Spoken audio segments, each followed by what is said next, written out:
Assalamualaikum guys, it's your boy Sharul. Welcome back to my channel. Bam.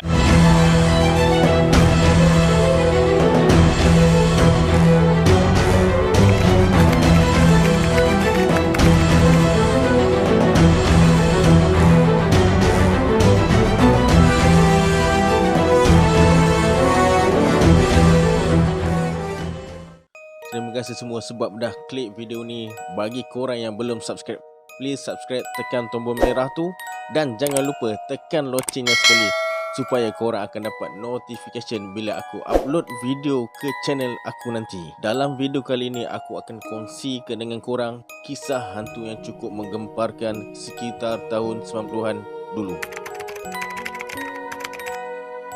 Okey, kisah seram hantu susu ni ada dua version. Ni versi pertama. Kisah seram hantu susu ni start dengar sekitar tahun 1992. Tak silap aku lah. Kisah ni bermula apabila ada seorang ibu muda yang telah mati dibunuh secara kejam oleh orang yang mahu merogolnya. Setelah dirogol, anak kepada ibu muda ni telah dibunuh juga secara kejam. Versi dua pula, seorang ibu mengandung telah dirogol secara kejam dan dibunuh bersama dengan anak di dalam kandungannya. Maka roh ibu muda ini tidak tenteram dan ingin menuntut dendam terhadap orang kampung kerana tidak mahu bertanggungjawab menjaga keamanan kampung. Maka merayau-rayaulah roh ibu muda ini di sekitar kampung-kampung. Yang paling famous adalah di kawasan Gombak, Batu Cave, Selayang, Rawang, dan ada juga terdengar di kawasan-kawasan seperti Kepong dan Keramat terkena tempias roh hantu susu ini mengganas. Cerita hantu susu mula menjadi kecoh apabila satu peristiwa cerita dari mulut ke mulut. Pada satu malam, ada seorang wanita berbaju kurung putih dan berselendang datang menggendong anaknya dari rumah ke rumah, kemudian mula mengetuk pintu rumah orang-orang kampung. Katanya dia datang dari Gombak dan betul-betul sesak sangat nak minta tolong. Bila makcik tu tanya nak duit ke, tapi dia cakap bukan nak duit, dia nak minta tolong bagi susu untuk anak dia sebab dah 2 hari anak dia tak minum susu. Susu badan dia pun dah kering katanya. Lepas makcik tu bagi susu, dia buka kain lampin putih yang dijadikan selimut untuk balut anak dia tu. Apa lagi terkejutlah orang tua tu. Korang bayangkan batu nisan dibalut dengan kain lampin macam gini rupanya. Bila makcik tu pandang je muka perempuan tu, maka ternampaklah wajah hantu susu tersebut. Terselak selendang buruk yang menutupi sebelah mukanya. Nampaklah wajahnya yang puduh sebelah. Setelah itu mengilai-ngilailah hantu susu tersebut. Makcik tu terus pingsan akibat terlalu takut dengan peristiwa tu. Setelah sedar esok paginya, makcik tu telah menceritakan kepada suami dan jiran-jirannya. Maka cerita ini jadi kecoh sekitar Kuala Lumpur. Seingat aku masa tu aku dah jam 4. Aku duduk area TDM Jalan Sungai Besi masa tu. Takut jugalah nak keluar malam pergi mengaji masa tu. Okay, next.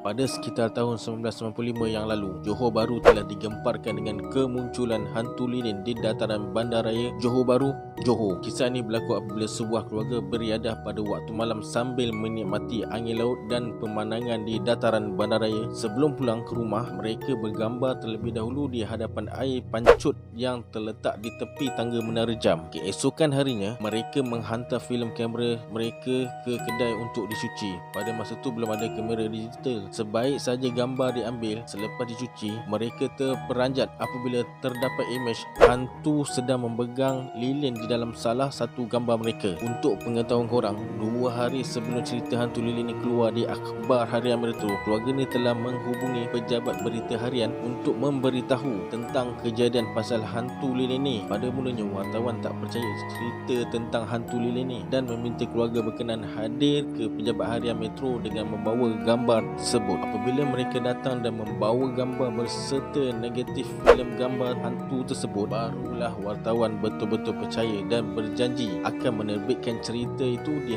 akhbar harian Metro. Gambar tersebut adalah original dan tiada sedikit pun kesan ia diubah atau menggunakan superimpose. Sehari selepas pertemuan tu, akhbar harian Metro terus menerbitkan cerita mengenai hantu lilin berserta foto yang mengandungi imej hantu tersebut tersebut di bahagian hadapan muka surat akhbar harian Metro. Cerita mengenai hantu lilin itu telah memberi impak yang besar kepada akhbar harian Metro dan itulah pertama kalinya akhbar harian Metro mencapai jualan sehingga lebih daripada 1 juta naskah. Disebabkan cerita hantu lilin yang muncul di dataran bandara tersebut, heboh dan kecoh satu negeri Johor disebabkan hantu lilin sehinggakan Mufti Johor turut memberi komen dalam rancangan televisyen dan surat khabar pada keesokan harinya. Dataran bandara yang dahulunya menjadi pilihan sebagai tempat melepak menjadi sunyi sepi, lebih-lebih lagi pada waktu malam. Tidak ada seorang pun manusia yang kelihatan meraya-raya pada waktu malam seperti selalu. Masing-masing sudah tidak berani lagi untuk berada berhampiran dataran bandara itu setelah tersebarnya cerita mengenai hantu lilin yang muncul di situ. Lebih kurang setahun jugalah dataran itu menjadi sunyi sepi. Selepas beberapa tahun, kisah hantu lilin semakin dilupakan dan sedikit demi sedikit dataran bandara Johor kembali meriah seperti sedia kala.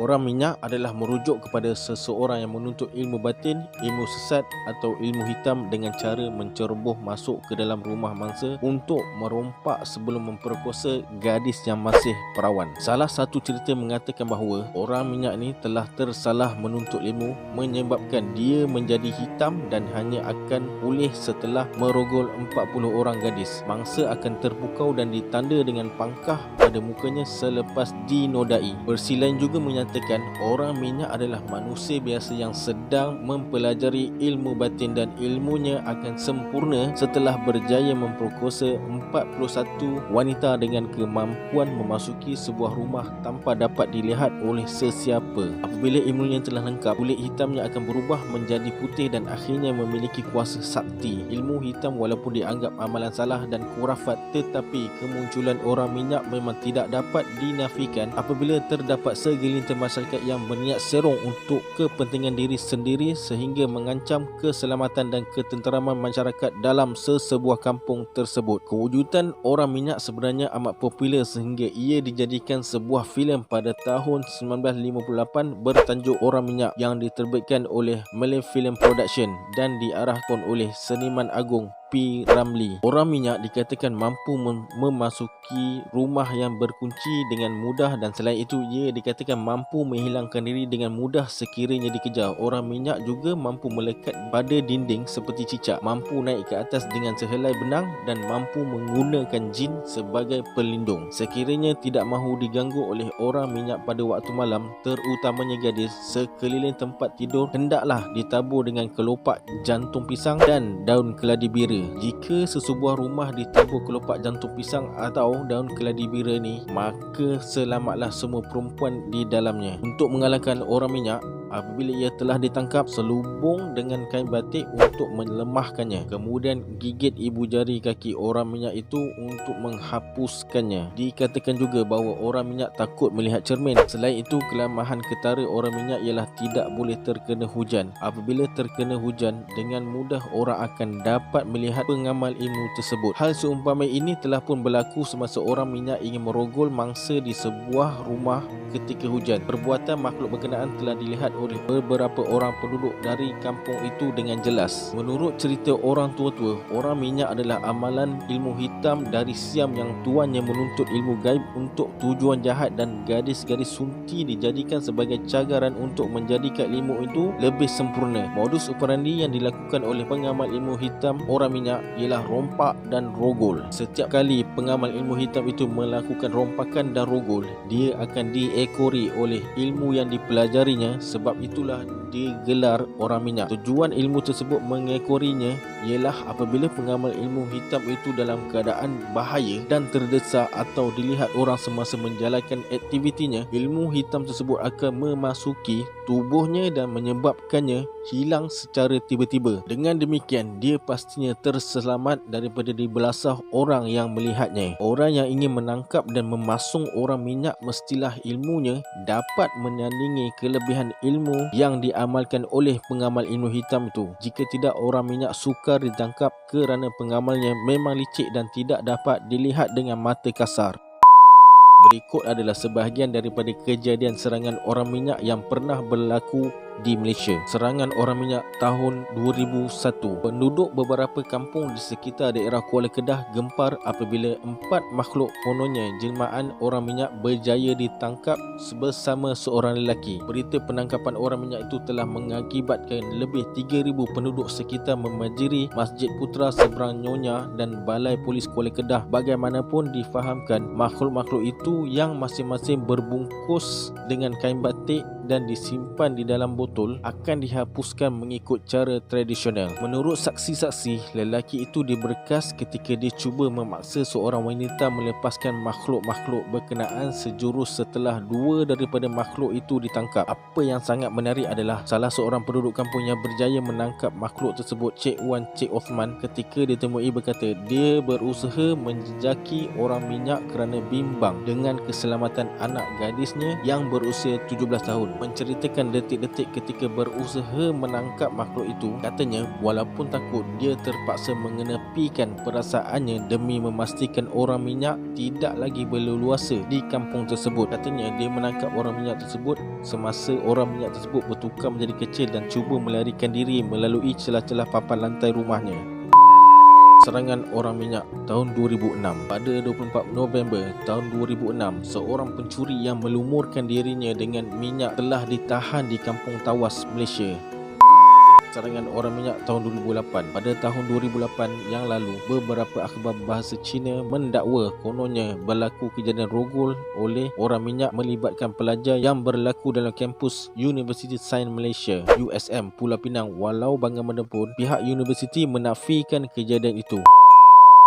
Serangan orang minyak tahun 2009. Pada tahun 2009 yang lalu, dilaporkan lebih 300 keluarga hidup dalam ketakutan ekoran 4 kejadian dicabul orang minyak membabitkan 2 keluarga berlaku di Taman Keladi dan Taman Angsana, Kedah. Serangan orang minyak tahun 2011. Gara-gara trauma akibat diganggu orang minyak, sebuah keluarga di kampung Laksamana Gombak terpaksa meninggalkan rumah mereka selepas diganggu orang minyak selama 5 hari berturut-turut. Anehnya, kemunculan orang minyak itu hanya boleh dilihat oleh ahli keluarga perempuan sahaja. Orang minyak tersebut turut bertindak mengunci pintu rumah dari dalam sewaktu ahli keluarga itu berada di dalam rumah. Lembaga itu sembunyi di bawah meja makan, dicucuk dengan buluh runcing oleh orang kampung dan terdapat kesan darah pada buluh tersebut. Makhluk itu kemudiannya masuk ke rumah sebelah dan kelibatnya disaksikan oleh isteri jiran mangsa. Turut ditemui kesan tapak tangan berminyak di tembok dan tapak kaki sewaktu kelibat itu muncul di luar rumah, dan kesan itu ditemui oleh anggota polis sewaktu melakukan pemeriksaan. Adik ipar mangsa yang dicalik minyak hitam oleh makhluk itu juga terpaksa dibawa menjalani rawatan alternatif selepas terdengar bunyi bisikan memanggilnya keluar dari rumah selepas itu, namun sudah sembuh sepenuhnya daripada gangguan tersebut.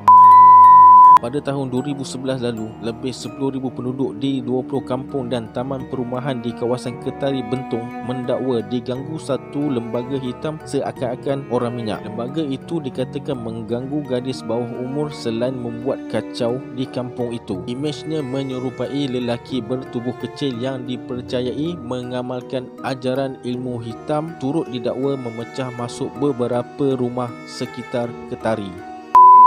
Serangan orang minyak 2012. Polis berjaya menyelesaikan misteri orang minyak yang digembar-gemburkan berlaku pertengahan tahun 2011 lalu menerusi pengakuan daripada suspek yang ditahan pada 14 November 2012. Ketua Polis Daerah Bentong, Superintendent Abdul Aziz Saleh berkata, hasil siasatan ke atas suspek berusia 42 tahun dan berasal dari Tambunan, Sabah itu berjaya menemui bukti lelaki tersebut melakukan 13 kes melibatkan jenayah rogol, bunuh dan samun. Menurutnya, suspek dipercayai melakukan 6 kes rogol dan 4 kes bunuh melibatkan 5 kematian yang berlaku sejak Mac 2009 hingga 14 November 2012. Serangan orang minyak 2013. Kelibat misteri seorang lelaki separuh bogel didakwa orang minyak muncul kembali di daerah Marang apabila mangsa Nur Akmaliza Tuan Ibrahim mendakwa melihat manusia separuh bogel berada berdekatan katil dalam bilik tidurnya kira-kira jam 5 pagi. Serangan orang minyak tahun 2014. Mengikut laporan akhbar China Press, orang ramai di sekitar dataran pahlawan Melaka digemparkan dengan orang minyak yang berjaya ditangkap oleh orang ramai. Orang minyak itu cuba untuk mengusik orang ramai, khasnya perempuan di sekitar tempat kejadian, tetapi berjaya ditangkap oleh beberapa pengawal keselamatan. Orang minyak tersebut dikatakan agak kuat dan cuba melarikan diri. Pengawal keselamatan turut mendapati satu botol berwarna hitam disimpan bersama lelaki tersebut. Orang minyak itu ditangkap dan diserahkan kepada pihak berkuasa untuk tindakan lanjut. Sememangnya kejadian ini mengejutkan orang ramai. Serangan orang minyak tahun 2018. Seorang remaja perempuan mendakwa menjadi mangsa serangan orang minyak di kampung Pengkalan Demit, Kubang Kerian, Kota Baru. Serangan kira-kira pukul 9 pagi itu berlaku ketika mangsa Nik Anis Ashira Kamarul Zaman 17 sedang menjemur pakaian di belakang rumah. Dia mendakwa ditarik kelibat seorang lelaki dari arah belakang dan dibawa ke ruang tamu rumah. Dia mendakwa dia tidak dapat berfikir seperti kena pukau dan hanya tersedar selepas kelibat lelaki itu mencekik leher dia. Tangan, kaki dan bahagian perut diikat dengan tali. Jerutan yang kuat di bahagian perut membuatkan dia sesak nafas dan menjerit meminta tolong sebelum kelibat itu lari melalui tingkap dapur rumah. Kesan minyak di leher dan kaki mangsa didapati masih ada ketika ditemui. Okey guys, itulah dia serba sedikit kisah hantu yang popular sekitar tahun 90-an dulu. Terima kasih kerana telah menonton video ni. Jangan lupa like, share dan subscribe dan tunggu video aku selanjutnya. Bye.